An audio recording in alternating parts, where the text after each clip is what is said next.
Welcome to Barenaked Money, the podcast where we strip down the complex world of finance to its bare essentials, with your hosts, Josh Sheluk and Colin White, portfolio managers with Verecan Capital Management, Inc. Welcome to the next episode of Barenaked Money. The OG, Colin, Josh coming at you. And this pod, we're going to talk about how dividend investing is for losers.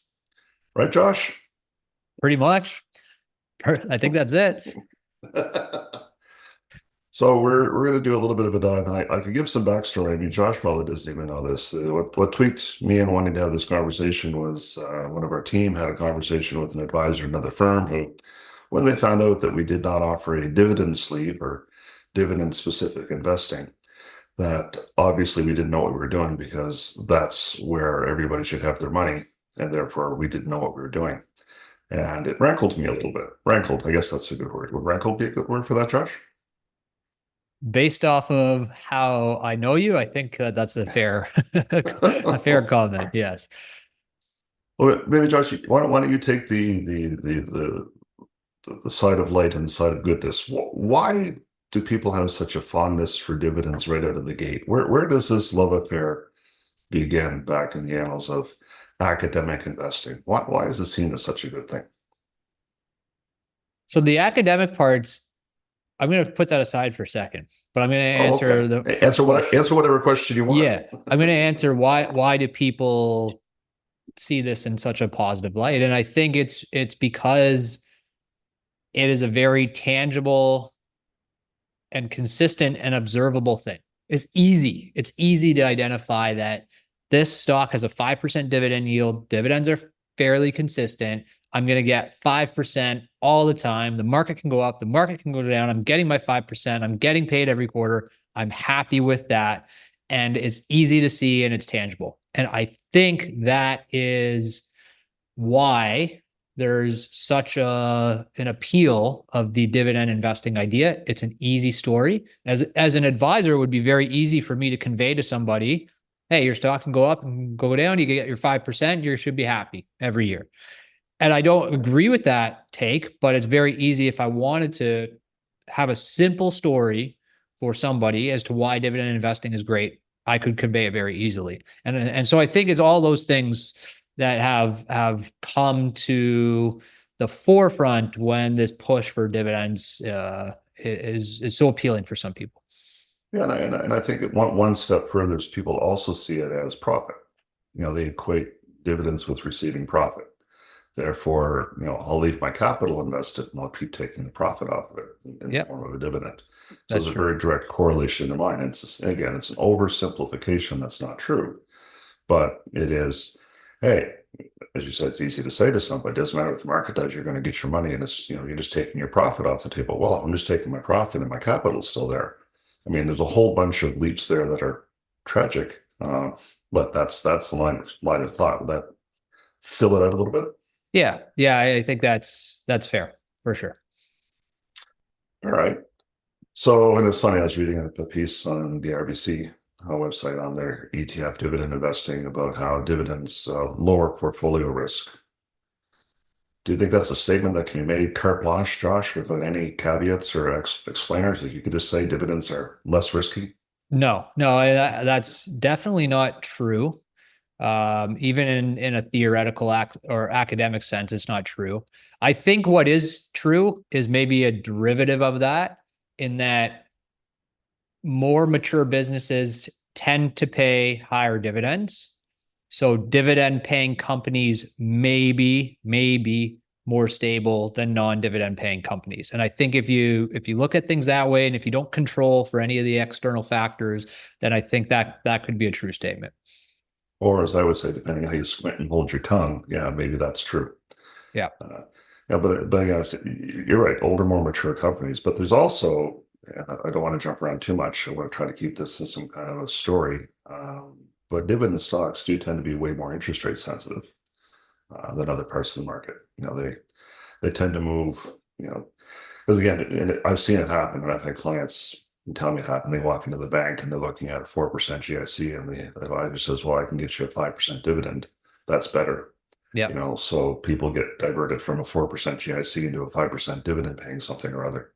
Yeah, there's just so much wrong with that on every possible level, but that does happen. So money does flow back and forth into the dividend-paying stocks and or dividend-paying product, depending on how attractive interest rates are. So I think in periods of interest rate volatility, there might be more volatility in something that is a high dividend-paying stock. Do you think that would hold up if we went back and looked at it? Maybe. I'm not convinced on that. I think what this kind of gets at is that dividend paying stocks tend to be concentrated in certain sectors of the market. And you can say some of those sectors, like utilities, which tend to be high dividend payers, and real estate, for example, REITs especially, are definitely more interest rate sensitive. And sort of in an inverse way. So higher interest rates are probably going to be more negative for those companies. They tend to be more yield focused investments, and they tend to carry a lot of debt. So higher interest rates are necessarily negative for them. When you look at like banks, for example, which tend to be a little bit higher dividend payers in Canada as well, I think the sensitivity to interest rates breaks down a little bit.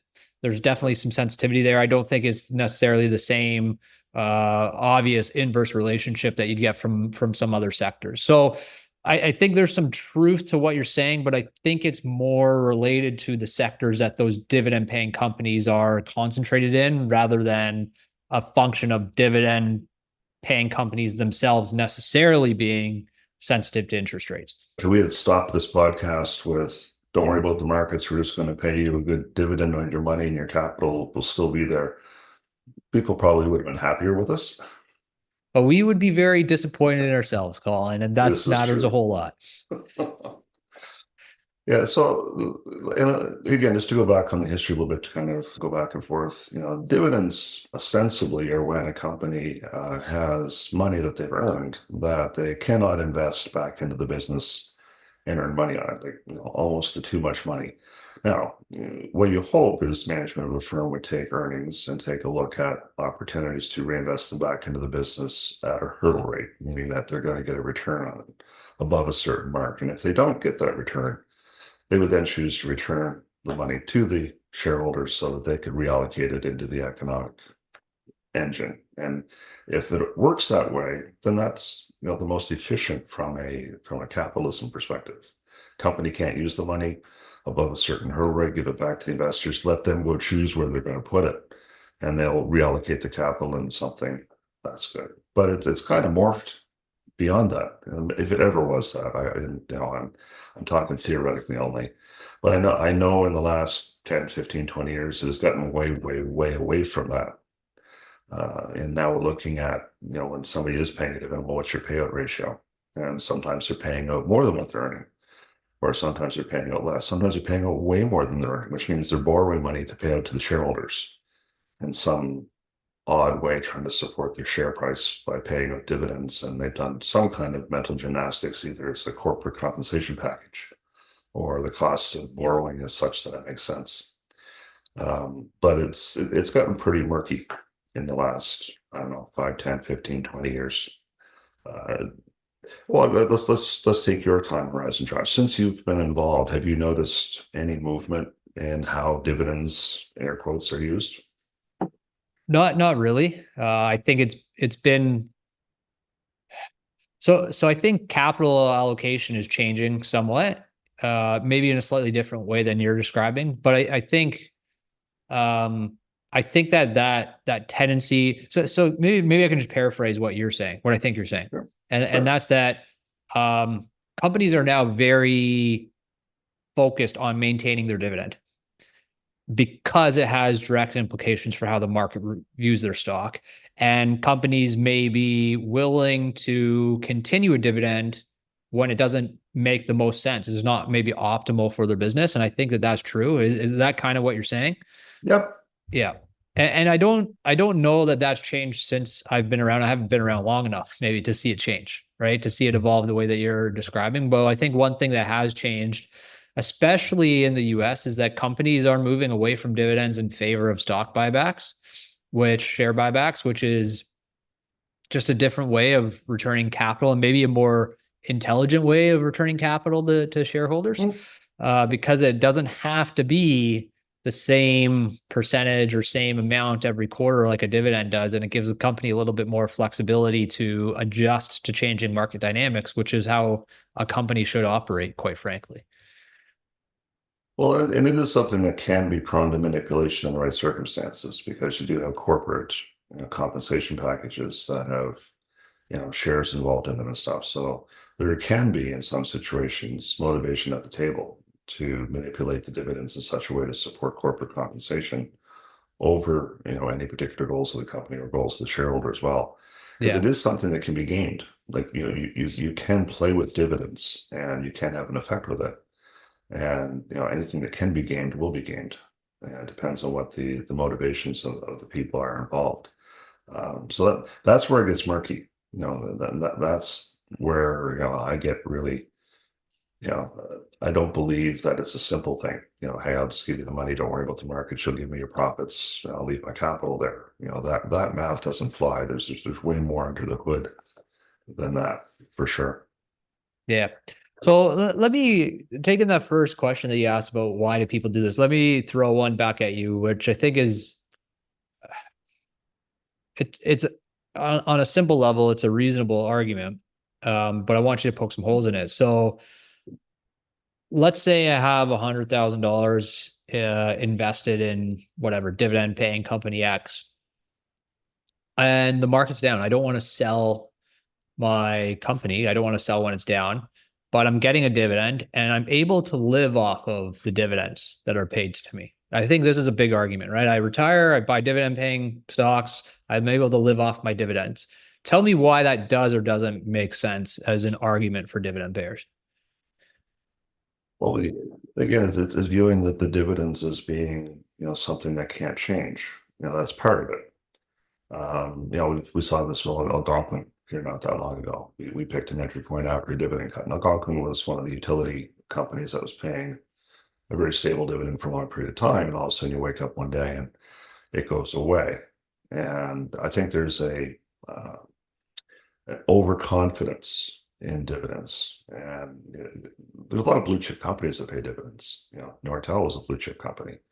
And again, these are the extremes. These are the odd things out there, but they happen always. Like there's always surprises in that space. So to think that I'm in retirement, all my money is tied up in the stock, and I'm going to live off the dividend is really risky. There's an article in the Globe I was reading today, Rod Carrick put out, talking about how these beat up dividend stocks, are back in favor now because GIC rates have dropped below 5% and more money is flowing into them. I just grabbed a couple like TransCanada Pipe. I mean, the price, the drawdown, I think it was $75 to $50. It was, one of the larger drawdowns, right? So if I'm in retirement and situation changes and my money just drew down, the capital that you think you just left there has dropped by 30%. That's a big deal. That takes away a lot of options for adjusting to things as they happen. And I think you're putting way too much confidence in a dividend payment to think that it's reliable as all of your retirement income. Because again, there's too much volatility in the underlying, and you can go through and take a look at any of those dividend paying stocks. And dividend paying stocks have actually underperformed a lot of periods in the last 10 years. And so you think you're getting ahead by doing that, you're actually taking yourself further behind, because if you're going with dividend paying stocks, you're going with a specific thing that has a specific set of attributes. And so therefore you're more fragile than if you're relying on a whole system that is stronger. It's that whole diversification thing that I'm talking about. The fallacy that your capital is there, air quotes, that doesn't hold. Your capital may or may not be there. Only there if the share price holds up. Yeah. And I think a lot of what you're getting at there is, like, we try to look at everything from a total return perspective. And however we get to that total return, it doesn't matter a whole lot. Like I would say almost unequivocally, I would rather have a 5% capital gain than a 4% dividend. And if you want to argue with me about that, feel free to come on the podcast. I'm sure we'll have a good discussion. But that's kind of where that's how we try to look at it. It's like, it's not like it's not that we think dividend investors are losers, or that it's for losers, or that they suck, or anything like that. It's that it's just one component of a return. And as an investor, we should be somewhat ambivalent between capital gains, dividends, or interest, taxes aside for the time being. And then coming back to the idea, well, if I don't have to sell when the market's down, I can just let my, let things run and recover. That's noble. That's great. But think of it this way. If you have $100,000 invested in a company and they pay you a $5,000 dividend, that's taking $5,000 out of your investment. Like, that investment is now worth $95,000. So it'd be the exact same thing, practically speaking, as taking that $100,000 investment and selling $5,000 and putting it in your pocket and going to spend it. So there's a bit of a disconnect between what a dividend actually is for somebody. It's taking capital out of a stock-based investment and going to do other things with it.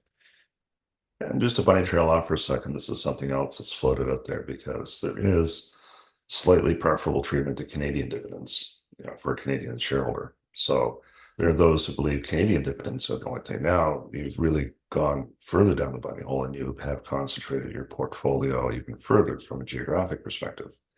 And if you do the math on what that does to the risk profile of your portfolio, it's not positive. It doesn't make it less volatile for doing that. But again, it's one of those really easy to say, really easy to implement. Hey, doesn't matter what the market does, I'm going to give you tax effective dividend income out of your portfolio. Wow, tax effective? My capital's still there and I'm getting paid? Oh my God, where do I sign up? And that's where the logic stops. And you end up with somebody who's got a disproportionate amount of, I've seen clients with 100%, or prospects, no clients, 100% of their money tied up in Canadian dividend paying stocks. That's my father-in-law used to say, difference between scratching your ass and tearing it to pieces. Canadian dividend paying stocks can be part of your portfolio for sure, but to think that that's the be all and end all, you are absolutely increasing the risk profile of your account. There's no mathematical way otherwise. But people love saving tax. Hey, you're going to save tax. Oh my God. And they stop listening. They really don't care what comes after that. It's the easiest way to get somebody to do something until it gets well overused. Right. Yeah. And you know what else helps you save tax is deferred capital gains. I know, right? Can you believe it? Tax advantage, capital gains are tax advantage too, right? Yeah, that's right. Your stock can go up in value and you don't have to sell it and you don't have to pay tax at all. Holy, I think we just stumbled onto something here, Colin. Quick, let's book a roadshow, go across the country and tell everybody how wonderful this is. Yeah. But so you mentioned there hasn't been a consistent track record of dividend strategies outperforming, and I actually looked at a bunch of different markets, a bunch of different strategies, a bunch of different indices just to see how it holds up, because you'd think that at some point people would start poking holes in this dividend strategy and looking at the actual track record of it and saying, wait, maybe this isn't so awesome. But that hasn't really happened. But anyway, so I looked at a bunch of different indices around the world, and I looked at the last 15 years. And so I looked at Europe. In Europe, a dividend strategy has underperformed a broad index, a broad benchmark. And I tried, by the way, so I looked at our database. There's 646 dividend indexes in our database. So I'm sure somebody out there is going to argue with me about the indexes that I chose, but I tried to choose very broad, very general, generic dividend indexes so I could get the pure dividend index versus just the broadest benchmark that I could in that same market. So Europe, dividends underperformed over 15 years. In the US, dividends underperformed for the last 15 years. In global markets, dividends have underperformed. In emerging markets, dividends have underperformed. In Canada, dividends have slightly outperformed over a 15-year period. And internationally, dividends have outperformed over a 15-year period, but not over a 10-year period. And just to provide something that's a little bit more tangible for somebody, I looked at some BMO ETFs. I looked at the BMO S&P TSX Composite ETF versus the BMO Canadian Dividend ETF. The TSX Composite ETF has outperformed by 1.5% per year over the last 10 years. And I looked at the US market as well, the S&P 500 ETF from BMO versus the US dividend paying ETF from BMO. And the S&P 500 has outperformed by 3.5% over the last 10 years. So at best, dividend investing has a spotty track record of outperforming. And at worst, you could say that broadly speaking, it hasn't outperformed. It's actually underperformed, and in some markets quite substantially over the last 10 to 15 years. Well, the beautiful thing about how we position this argument is that makes us the winner, because we're starting from the premise that it's always the best, and that's how many people treat it. And by proving that it's not always the best, we win. We don't need to prove it's always the worst. I mean, that's too high a bar. We're not going that far. We set a low bar for ourselves for sure. Exactly. So I want us to disavow people of the idea that this is a simple solution. And people love simple solutions. They really do. Right. We love simple solutions. People should love simple solutions, but what I think we're trying to say is this is not a solution, or you think it's a solution and it's not actually not. Looking for love in all the wrong places. Yes, the simple solution is always the best solution, but it has to be a solution. Just because it's simple doesn't make it a solution. Simple solutions are best, but not all simple things are solutions. Right. Yeah. 2 + 2 = 5 is simple, but it's not right. Yeah. No, absolutely. No, I think that it's, and I guess let's trail off a little bit. I don't know if you put this in your 3 bullet points for this pod, but what the industry has done with manufactured product and dividends versus distributions and how that's been gained. Because that's something that the industry, because this is so convincing, dividends are great, your capital just sits there and we're going to pay you a dividend. The financial industry has bought into that, and now you have lots of products out there that'll pay you a fixed distribution that they call a dividend. And oftentimes that distribution that they call a dividend is return of capital, meaning they're giving you your own money back. So, you'll invest in something and they'll say, well, this has got a 12% dividend. Oh my God, a 12% dividend? It makes 12%? That's great. And everybody's happy until you realize that it's eating away at your adjusted cost base. It's not growing by 12%. So your capital is eroding. And when you sell at a loss, you actually still have a capital gain. And you're going to have, somebody's going to have to call me and I'll explain how that works. But in those products, and we just seen it very recently with a prospect, you can sell at a loss, like have lost money, and still end up with a capital gain you got to pay because of the erosion of the cost base.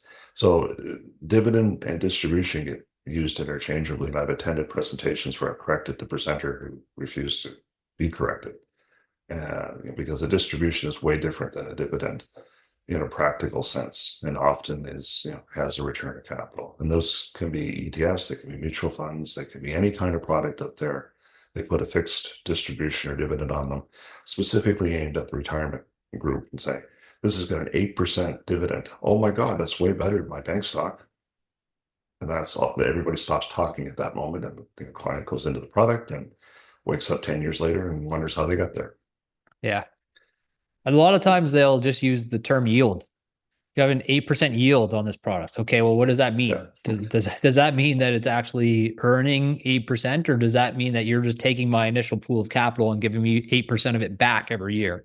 Because those are two very different things. And it has muddied the water. And I think there's valid reasons for trying to keep things consistent in terms of distributions. But I think the more cynical side of me says that it's been used to a marketing effect, and it's a bit of a veiled consistency that's not necessarily there for people. Well, absolutely. I mean, because you are cashing out units. I mean, again, the way we handle, paying money out to a client is we use a cash rate. So we'll stick money in a high interest savings account for a period of time. And that's where your money comes from, rather than cashing out investment accounting, on a distribution accounting, on any of these other mechanisms that are put in place, because those are all artificial. And they all have holes in them. So we just want to see the account grow. We're agnostic to how it grows. We'll take interest if it comes. We'll take dividends. We'll take capital gains. Fantastic. We'll take all of that. And we'll just convert that into something that's more secure for paying it to a client. It's more complicated. Vastly more complicated to do it that way. You have to meet with your clients regularly. oh my God, you have to review, their needs for cash and make an allocation. And, you can't just cash their check, work Tuesday to Thursday and only take phone calls between 10 and 2. You actually have to put an effort in. Sorry, now I'm ranting. So is one point there where I think something with a distribution makes sense. And that's if you are somebody who exists in a world with transaction costs.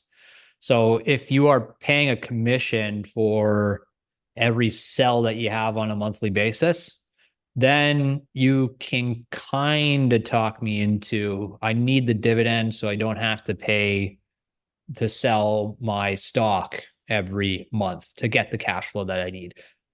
I still think transaction costs are so small now. They've been whittled down to such a small amount of the overall pie, most likely, that argument doesn't really hold up anymore. It might have held up 30 years ago when you're paying $250 for a stock trade, but now you can find a lot of platforms where it's actually literally free to do a stock trade. So, or an ETF trade or something. So I don't know that argument is still valid. Well, I'll push back on that a little bit because, again, I don't think that it's a great strategy to be selling something in the market every month to live on. You True. should be doing that. You should be doing that in lumpy, like, once a year, once every 18 months, topping up a savings account, living off that. So but not you're selling right. stocks. Selling stocks on a Yeah. monthly basis is probably not where you want to go, right? Yeah. But again, for me, it's any market exposed to anything that's got volatility to it, because, again, month over month, you can see volatility. Mhm. And picking a good month and setting aside a year's worth of income, then that's managing risk. That's making sure that you're not exposing yourself to the next big apocalyptic pandemic, locust swarm, earthquake, volcano, Trump's president again situation. But it's a different way of managing risk. Now, those would argue against me, saying, well, my money's out of the market. Well, yeah, your short-term money shouldn't be in the market. Mhm. You want to keep your short-term money short-term, because the things are just, you can't tell what's going to happen next. Yeah. So you mentioned academic research before and what that suggests about dividends. And this is one thing where, again, it pushes back, it refutes anybody that's out there really, really promoting dividends, because there's academic research that shows all kinds of things, all kinds of different factors or attributes of companies, helps those companies get better performance. And some of it's valid, some of it is maybe not, some of it's a little bit hard to swallow. There's some issues with some of that research, but consistently, dividend yield does not show up as something academically through research, peer-reviewed research, as something that would add value over time. There's just not a lot of evidence that suggests that. So even if you discount the actual results that we were talking about over the last 10 to 15 years, academically going back decades, there's not a lot of support to the idea that dividends are going to help you outperform. Gosh, if I put my capital in and it's going to pay me 5%, I don't have to worry about the market. That's good, right? Sounds good on the surface. I think we've done enough to refute that by now, hopefully. Rewind a minute two and listen again if you have to ask that question. No, again, it's unfortunate, but it's complicated. And any effort to ignore the complication, you do at your own peril, because there's some very material things. And again, the Canadian dividend paying space, especially if you go into the utility sector, has seen some severe volatility in unit prices, and that matters. Do you want all of your retirement money tied up in something where you're not touching your capital, but your capital has dropped by 30%, even though you didn't touch it? Again, those kinds of things have gone on and can go on. And it's really, really a shame when you see that happen, and you really don't want to.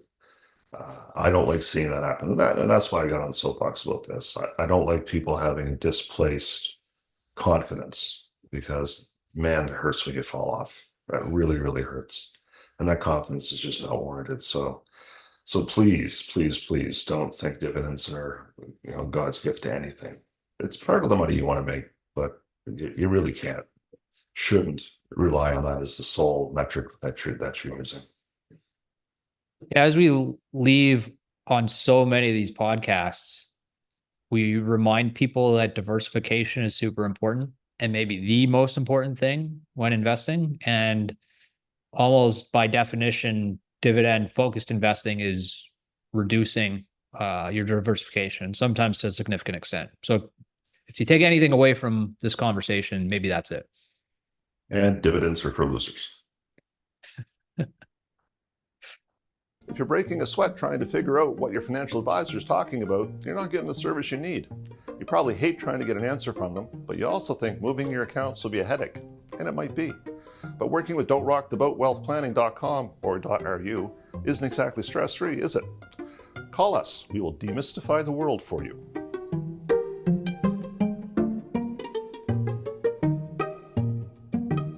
For more information on the subject of today's podcast or any other financial topic, please visit us online at verecan.com. That's Verecan.com.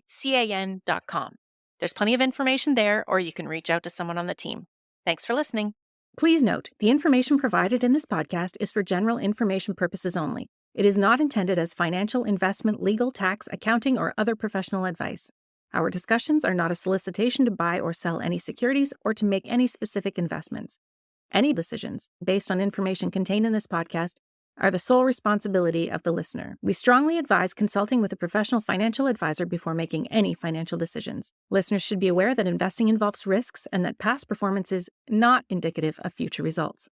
Barenaked Money is produced by Verecan Capital Management, Inc., a licensed portfolio management company in Canada. We operate under the regulatory framework established by the provincial securities commissions in the provinces within which we operate. The views expressed in the podcast are our own and do not necessarily reflect the official policy or position of any regulatory authority. Remember, at Verecan Capital Management, Inc., we focus on aligning our goals with yours, prioritizing integrity and transparency. For more information about us and our services, please visit our website. Thank you for listening, and let's continue to challenge the norms of the financial services industry together.